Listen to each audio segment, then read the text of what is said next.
IT job కోసం చూస్తున్నారా? ఐటీలో కెరియర్ బిల్డ్ చూసుకోవాలనుకుంటున్నారా? అయితే సమాధానం కోడింగ్ ట్యూటర్.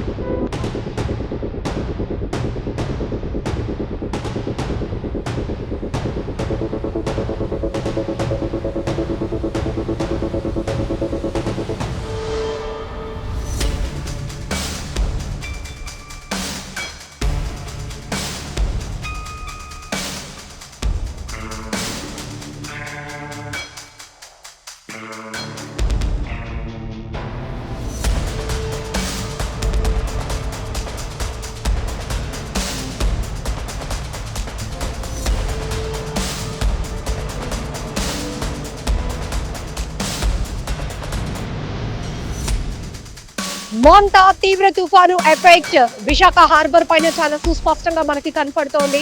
ఒకవైపు ఈ గాలుల వేగానికి జెట్టీలో లంగరు వేసి ఉన్నటువంటి బోట్ల పరిస్థితి మరింత దారుణంగా ఉంది. ఇలాంటి ప్రకృతి విపత్తులు ఏవొచ్చినా కూడా మాకు కంటి మీద కునుకు లేకుండా ఉంటుంది. ఎందుకంటే ఇప్పటికే లక్షలు పెట్టి మేము బోట్లు తయారు చేయించుకున్న వేటకు వెళ్ళడానికి సిద్ధంగా ఉన్న ఒక్కొక్కసారి వేటలో ఉంటుండగానే తుఫాను హెచ్చరికలు ఉంటే కనుక ఇమీడియట్గా వచ్చేస్తూ ఉంటాం. సో ఆ డీజిల్ ఖర్చు కానీ కళాశీలు మొత్తం బోట్లో 9 మంది వెళ్ళిన వాళ్ళు కూడా నిరాశగా తిరిగి వచ్చేసే పరిస్థితులు ఉంటాయి. మరొక వైపు ఇప్పటికే తుఫాను హెచ్చరికల నేపథ్యంలో వేటకు వెళ్ళకూడదని వాతావరణ శాఖ ఏదైతే క్లియర్ డైరెక్షన్స్ ఇస్తుందో ఆ టైంలో కూడా ఇలా అన్ని బోట్లు విశాఖ హార్బర్లో ఉన్న జెట్టీలకు లంగర్ వేసి ఇక్కడ పెట్టడమే. ఆ తర్వాత ఒకదానికొకటి రాపిడికి గురై కూడా చాలా డ్యామేజ్ అవుతుంది. మళ్ళీ దాన్ని మేము రిపేర్ చేసుకోవడానికి కూడా డబ్బులు అవుతాయి అని కూడా చెప్తున్నారు. సో ఉదయం నుంచి కూడా ఈ జెట్టీలకు కట్టి లంగర్ వేసి ఉన్నటువంటి బోట్లను ఒకదానికొకటి రాపిడి లేకుండా డ్యామేజ్ కాకుండా చేయడానికి వీళ్ళు పడుతున్న పాటలు కూడా మనం లైవ్లోనే చూస్తున్నాం. ఇక్కడ నించోని చూస్తుంటేనే కళ్ళు తిరుగునట్టు కనపడుతున్నాయి. మరి వాళ్ళు మాత్రం అలా బోట్లు గాలుల వేగానికి ఊగుతున్నప్పటికీ కూడా వాటిని జాగ్రత్త పరుచుకునే ఏర్పాట్లలో వాళ్ళైతే ఉన్నారు. ప్రజెంట్ ఒక అబ్బాయి, ఒక బోట్ ఓనర్ మనతో పాటు ఉన్నారు, అతనితో మాట్లాడదాం. సో తుఫాన్లు వచ్చేటప్పుడు జనరల్గా కామన్ పబ్లిక్ బయటకు రాకుండా ఇంట్లోనే జాగ్రత్తగా ఉండాలి అనేది ఒక పరిస్థితి. మీది అలా కానే కాదు, నిత్యం సముద్ర వేటే మీకు ఉంటుంది. తుఫాన్లు వచ్చినప్పుడు ఎలాంటి సిచ్యువేషన్స్ ఉంటాయి? తుఫాన్లు వస్తే మేము సముద్రం వైపే రావాలి. బోట్లు ఏమవుతున్నాయా, ఎక్కడెక్కడ ఏ కన్నాలు అడిపోతున్నాయా అవన్నీ సేఫ్టీ ఇలా చూడండి ఎలా అవుతున్నాయో, ఇలా టైర్లు వేయడం, ఏమైనా అవి కన్నాలు అడిపోతే దానికి మరమ్మతులు చేయించడం. అలా ఇదే సమయంలో కళాశాల 9 మంది ఉంటారు, వాళ్ళకి జీవనోపాధి కూడా ఇప్పుడు అయిపోతుంది. వాళ్ళ ఖర్చులు మమ్మల్ని అడుగుతూ ఉంటారు. మేము ఉంటే ఇస్తాం, లేకపోతే అలా మేమేం చేయలేం. మరి తుఫాన్లు వచ్చాయి కాబట్టి మీరు మీ ఇంటి దగ్గర ఉండాలి. వచ్చి బోర్డులు చూడమంటాయి. బోర్డు దగ్గరికి వచ్చి వాళ్ళ ఈ బోర్డు మనం కాపాడితే కదా మనం రేపు ఉదయం మళ్ళీ తిరిగి వేడకెళ్ళడం బాగుంటుందని చెప్పేసి వాళ్ళకి ఇది ఆధారం కాబట్టి మళ్ళీ వచ్చి దీన్ని కాపాడుకోవాలి కాబట్టి దీన్నే చూడమని చెప్తాను అన్నమాట. మొత్తం 11 జెట్టీలో ఎన్ని బోట్లు ఉంటాయండి మనకి హార్బర్? 800 బోట్లు ఉంటాయి. 800 బోట్లు ఉంటాయి. ఇప్పటికే తుఫాను హెచ్చరికలు ఉన్న నేపథ్యంలో 4 రోజుల క్రితం నుంచి మా బోటు నిన్నే వచ్చింది. ఈ తుఫాను హెచ్చరిక వల్ల 2 కాన్లు ఐస్తో వచ్చింది లాస్ట్ లో. ఎంత లాస్ అవుతుంది జనరల్ గా వేటకి? ఎన్ని డేస్ కి మీరు ప్రిపేర్ అయ్యారు? మా జనరల్ గా అయితే నేను 20 డేస్ పంపిస్తాను. ఇప్పుడు 10 డేస్కి వస్తుంది. అంటే ఆయిల్ 2800 ఆయిల్ లీటర్లు కాలిస్తుంది. అది దగ్గర 2 లక్షల సుమారు ఉంటుంది. ఇప్పుడు ఎంత లేదన్నా ₹1,00,000 తగ్గుతూ ఉంటాను అది తెచ్చిన ఫిషింగ్ మీద. అలా ఇప్పుడు అదే విధంగా దానికి వచ్చే ఇప్పుడు బోట్లు ఏమో రాపిడి గురయ్యి అవి మరమ్మతులు చేయించుకోవాలి. అవన్నీ డ్యామేజ్ అయిపోతూ ఉంటాయి పక్క. ఇప్పుడు ఉందండి ఈ సైడ్ అంతా డ్యామేజ్ అయిపోద్ది, సాదా వైపు అంతా డ్యామేజ్ అవుతుంది. ఇప్పుడు చూసారు కదా మీరే, అవన్నీ డ్యామేజ్లు అవుతుంటే ఈ తుఫాన్ తగినట్టు అవి మళ్ళీ మరమ్మతులు చేయించుకొని మళ్ళీ ఐస్ లోడ్ చేసి ఆయిల్ లోడ్ చేసి కళాశాలకి ఫుడ్ అది ఏర్పాటు చేసి అన్ని రెడీ చేసి మళ్ళీ పంపించారు. దగ్గర మళ్ళీ ఒక 5 లక్షలు ఖర్చు అవుతుంది మళ్ళీ. ఇలాంటి తుఫాన్లు ఏవొచ్చినా మీరు పూర్తిగా ఆధారం లేకుండా అయిపోతుంది మాకు. ఇటువంటి సమయంలో ప్రభుత్వం ఏదైనా అదుకుంటే బాగుంటుంది కళాశాలకి కానీ మమ్మల్ని కానీ. జనరల్ గా మీరు వేటకు వెళ్ళేటప్పుడు కరెక్ట్ గా తుఫాను ఏదైనా హెచ్చరికలు వస్తే గనుక మళ్ళీ వెనక్కి వచ్చేస్తాం. ఇప్పుడు యాక్చువల్ అయితే నిన్నైతే లంగర్ వేసినా ఇటువంటి గాలికి వాళ్ళు ఉండలేరు. బోట్ అనేది తిరగబడిపోవడం జరుగుతుంది. వాళ్ళు ఆ టైంలో ఏం చేస్తారంటే వాళ్ళు బోట్ వదిలేసి గేడేసి వచ్చేస్తారు. అప్పుడు నాకు నష్టం వస్తామట. వాళ్ళకి ఏమైనా నేనే లక్ష నన్ను అడుగుతారు. ఎందుకంటే ఒక ప్రాణం పోతుందంటే మరి నన్ను అడుగుతారు 50,000 1,00,000 వెళ్ళి ఉన్నా లేకపోతే నేను సాయం చేస్తాను. ఒక కుటుంబానికి ఒక మనసు పోయడానికి నష్టమే కదా మరి, అందుకని అలా ఉంటుంది. ఈ ఇటువంటి తుఫాన్ సమయంలో అయితే లంగర్ వేయడానికి అవ్వదు, ఒక పోర్ట్లోకి వెళ్తేనే అవుద్ది, బయట లంగర్ వేయడానికి ఛాన్సే లేదు. నియర్ బై అంటే దగ్గరలో ఉన్న ఏ పోర్ట్ ఎప్పటికైనా లేదంటే వీళ్ళు బోట్ అనేది ఇంకా డ్యామేజ్ అవుతుంది, పక్కాగా రావడానికి ట్రై చేయాలి, లేదంటే ఒడ్డుకి వెళ్ళిపోయి మాకు డ్యామేజ్ ఎక్కువ వస్తుంది. వాళ్ళకి ఏమైనా నేనే చూసుకోవాలి, బోట్కి ఏమైనా నేనే చూసుకోవాలి, నాకే లాస్. టైంలో ఈ విండ్ వేవ్స్ చాలా బలంగా ఉన్నాయి. ఇక్కడ ఉంటేనే మనం జనరల్ గా ఆదమర్చుంటే ఎగిరిపోతామా అన్నట్టు స్థాయిలో ఉంది, అంటే సీకి దగ్గరగా ఉంటే. బోట్ లో అలాంటి ప్రయాణం సముద్రం మీద ఉన్నప్పుడు వీళ్ళ సిచ్యువేషన్స్ ఎట్లా ఉంటుందండి? వాళ్ళు ఆ టైంలో అయితే వాళ్ళు ఉండరు, మ్యాక్సిమం మాకు చెప్తారన్నమాట, ఇలా ఉంది పొజిషన్ ఇలా ఉంది, ఆ టైంలో మేము ఉండలేకపోతున్నాం ఏ దరికి అంటే ఆ టైంలో చూడు అలా అక్కడ ఒడ్డు ఏముంటుందో ఆ ఒడ్డుకి బోటుకి తీసుకెళ్ళిపోవడం గట్రా అలా చేయడం ట్రై చేస్తారు. అలా ఇంక మరి ఉండలేరు అడవిలో. అందుకనే ముందుకుండా మేము ఫోన్ చేసుకొని అక్కడ ఉండే పోర్టుకి వెళ్ళమని చెప్తాం. ఎప్పుడైతే జరిగిందో అక్కడ బానిపడి పోర్ట్ ఏదో ఉంది శ్రీకాకుళం దగ్గర, అక్కడ వెళ్ళమన్నాం. అలా అయినా భయపడిపోయారు, ఈ తుఫాను పెద్దనగల భయపడిపోయి ఏదో రకంగా ఛాన్స్ లేదనగల్లే, వెనక్కి కూడా వెళ్ళే పరిస్థితి లేదనగల్లే, మరి వచ్చేయండి ఏదో రకం చూసుకుంటాం అని చెప్పేసి వచ్చేయమన్నాం అనమాట. జనరల్ గా తండేల్ మూవీ లాంటి కొన్ని సినిమాలు మత్స్యకారుల మీద లైఫ్ స్టైల్ చూపించినప్పుడు అది కొంత గ్రాఫికల్ అయినా కూడా అమ్మో ఎంత భయంకరంగా వాటర్ ఫ్లోటింగ్ అందులో చూపించినట్టుగానే ఉంటుంది.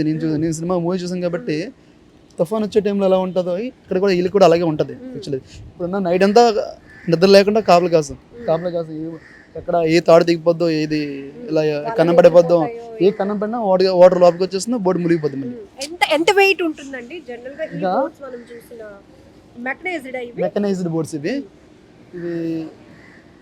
దగ్గర ఎంత 1500 టన్నులు ఉంటుంది అండి, 1500 టన్నుల దాకా ఉంటుంది. ఎందుకంటే ఒక ఐస్ కెపాసిటీ నేను 20 టన్నులు వేస్తాను, అందులో ఇంచి బయట ఎంత లేదన్నా ఒక 100 కేజీలు ఉంటుంది, 300 కేజీలు ఉంటుంది.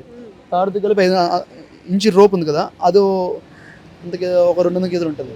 అలా టోటల్ వెయిట్ దగ్గర. వేటకు అనుకూలమైన పరిస్థితులు ఏ సీజన్ లో ఉంటాయి, ప్రతికూలమైన పరిస్థితులు ఏ సీజన్ లో? మనం ఎక్కువ వింటర్ లో ఎక్కువగా తుఫాన్లు అవి చూస్తాం. మీకు కరెక్ట్ చెప్పాలంటే 10 నెలల దాకా ఏటలు బాగుంటాయండి. ఫస్ట్ 5 నెలల 15 నుంచి 10 నెలల దాకా ఏటలు బాగుంటాయి. అక్కడ నుంచి డల్, అక్కడ నుంచి అంటే మెకానిజం ఇలా ఉంటుంది. ఈ 10-11 నెలలు మాత్రం చాలా భయంగా ఉంటారు. ఇప్పుడు మా వాళ్ళకి పోర్ట్లో కట్టమని చెప్పాను, అయినా వాళ్ళు భయపడుతుంటే నాకు భయం వేసి 10 రోజులు అవుతుంది బోట్ వెళ్ళి. ఆ టైంలో ఏం చేస్తానంటే మరి తప్పదు కదా, మరి వాళ్ళ ప్రాణాలే నాకు ముఖ్యం కాబట్టి మీ భవిష్యత్తు వాళ్ళు బాగుంటే మళ్ళీ ఆడికి పంపించచ్చు అని ఉద్దేశంతో వచ్చేమని చెప్తాను.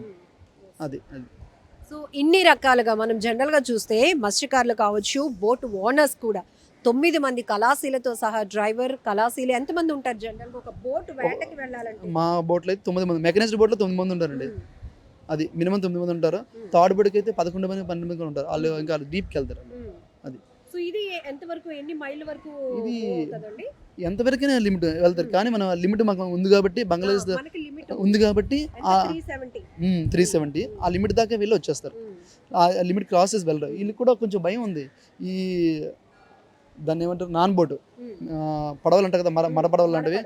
వీళ్ళు ఏంటంటే ఇప్పుడు ఈ మధ్యలో ఏమవుతుందంటే దరి సైడ్ అంటారు మేడం, మీటర్ 20 మీటర్ 40 మీటర్ దాకా యాడ్ చేయనివ్వట్లేదు వాళ్ళు. వెళ్ళినా సరే వాళ్ళు ఏమంటారు అది మా లేదు, యాక్చువల్లీ చేసుకోవచ్చు మేము, వాళ్ళ పడవల వాళ్ళు వచ్చి ఇది మా ఏరియా, మీరు మెకానిజం బోర్డుగా లోపలికి డీప్కి వెళ్ళి యాడ్ చేసుకోండి అన్నట్టుగా ఏ ఊరు వాళ్ళు ఆ ఊరిలో అక్కడ యాడ్ చేస్తూ ఉంటే వాళ్ళు ఒప్పుకోవడం లేదు. యాక్చువల్లీ అయితే చాలా మంది బోట్లకి కొట్టేయడం, ఈ ఏరియాకి వచ్చి యాడ్ చేస్తారా, అలా కూడా జరుగుతున్నాయి. యాక్చువల్లీ అయితే ఎక్కడైనా యాడ్ చేసుకోవచ్చు, గవర్నమెంట్ ఆర్డర్ ప్రకారం మనం ఎక్కడైనా యాడ్ చేసుకోవచ్చు. కానీ వీళ్ళైనా తీర ప్రాంతంలో ఉండే సరిహద్దుల్లో ఉండే వాళ్ళు ఇది మా ఏరియా, ఇక్కడ ఎందుకు యాడ్ చేస్తున్నారు, దరి సైడ్ నుంచి యాడ్ చేయదు, డీప్గా యాడ్ చేసుకోండి అంటున్నారు అన్నమాట. అలా జరుగుతుంది. సో ఇది ప్రస్తుతానికి మోంతా తీవ్ర తుఫానుగా మరికొన్ని గంటల్లో తీరం దాటబోతున్న నేపథ్యంలో ఇప్పటికే తుఫానుగా కొనసాగుతున్న పరిస్థితుల్లోనే ఎలాంటి భయంకరమైన సిచ్యువేషన్స్ మనకి ఆంధ్రప్రదేశ్లోని కొన్ని జిల్లాల్లో కనపడుతున్నాయి. సో మరీ ముఖ్యంగా విశాఖ లాంటి తీర ప్రాంతం, సముద్ర తీర ప్రాంతం ఉన్న చోట విశాఖ హార్బర్లో మనం పరిస్థితి ఎలా ఉందో తెలుసుకోవడానికి వచ్చాం. ఇక్కడ చూస్తే కనుక బోటు యజమానులు, మత్స్యకారులు కూడా, ఎందుకంటే ఇదే వాళ్ళ జీవనాధారం కాబట్టి అటు ఓనర్ అయినా కళాశీలైనా పూర్తిగా దీని గురించి వరి అవ్వాల్సిన పరిస్థితి ఉంటుంది. ఇది బాగుంటే, ఈ బోట్స్ బాగుంటే ఓనర్ బాగుంటాడు, ఓనర్ బాగుంటే 9 మంది కుటుంబాలు బాగుంటాయి. అలానే ఈ బోట్ల పైనే ఆధారపడే వాళ్ళు కూడా సేమ్ ఫీలింగ్తో ఉంటారు. మా ఓనర్కి ఏం కాకూడదు, మా బోట్కి ఏం కాకూడదు, మళ్ళీ మా ఉపాధికి ఎలాంటి ఇబ్బంది కలగకూడదు అనే ఆలోచనతో సో మొత్తం ఇక్కడికి చేరుకొని ఆ బోట్లు రాబడికి గురవుతాయి. మీరు ఇక్కడ జస్ట్ అబ్జర్వ్ చేస్తే లంగర్ వేసి ఉన్నప్పటికీ కూడా ఒక బోటు మరొక బోటుతో ఢీ కొనటం కావచ్చు, లేకపోతే ఇక్కడ జెట్టీకి ఉన్నటువంటి సిమెంటు ఐరన్ వాటికి అవి రాపిడికి గురవటం వల్ల కూడా చిన్న చిన్న ప్రాబ్లం లానే అనిపిస్తుంది, కానీ దాన్ని మళ్ళీ సర్వీస్ చేసుకోవాలంటే మళ్ళీ లక్షలు మేము ఖర్చు పెట్టాల్సిన పరిస్థితి. అయితే ఇలాంటి అనుకోకుండా వచ్చేటటువంటి తుఫాన్లు, ఆకస్మికంగా వచ్చే తుఫాన్ల వల్ల మేము మరింత నష్టపోతున్నాం. ఇప్పటికే వేట కోసం వెళ్తూ ఫుల్గా డీజిల్, ఐస్ పగడ్బందీగా అన్ని ఏర్పాట్లు చేసుకుని వెళ్ళాము. వెళ్ళిన 2 రోజులకే తుఫాన్ ఉంది, తీరానికి వచ్చేయాలి అని హెచ్చరికలు వచ్చిన నేపథ్యంలో మళ్ళీ వెనక్కి వచ్చేసాము నిరాశతో. ప్రాణాలైనా ఉంటే చాలు, తర్వాత మళ్ళీ పని చేసుకొని బతుకుదామనే ఆలోచనతో నష్టాల్లో ఉన్నప్పటికీ కూడా తీరానికి వచ్చేసాము అంటూ కూడా బోటు ఓనర్స్ అయితే చెప్తా ఉన్న పరిస్థితి ఉంది. సో గాలుల వేగం ఎంత ఎక్కువగా ఎంత బలంగా ఉంటే ఇక్కడ జెట్టీకి ఉన్నటువంటి బోట్లు కూడా అదే స్థాయిలో డ్యామేజ్ అవ్వడానికి కారణమవుతూ ఉంటుంది. వలలు ఎగిరి పడతాయి, ఎందుకంటే ఇలా కట్టలు కట్టలుగా కట్టున్నారు. కానీ ఇప్పుడు మనకి ఈ విండ్ స్పీడ్ ఎంత ఎక్కువగా ఉంటే కనుక అంతగానే వీళ్ళు భారీగా నష్టపోయే ప్రమాదం కూడా ఉంటుంది. ఏది ఏమైనప్పటికీ కూడా మోంతా తుఫాను ప్రాణ నష్టాలను నివారించినప్పటికీ కూడా ఆస్తి నష్టాలు మాత్రం అనేక రూపాల్లో జరుగుతుంది అనటంలో మాత్రం ఎలాంటి డౌట్ లేదు. ప్రస్తుతానికి మాత్రం మత్స్యకారులందరూ కూడా అమ్మ గంగమ్మ పరిస్థితిని చక్కదిద్దు, చల్లగా చూడు, ఈ తుఫాన్లు వల్ల మాకేమీ డ్యామేజ్లు కలగకుండా నష్టపోకుండా చూడు తల్లి అంటూ కూడా ఈ మత్స్యకారులందరూ కూడా గంగమ్మను వేడుకునే పరిస్థితులు అయితే ఇక్కడ కనబడుతున్నాయి.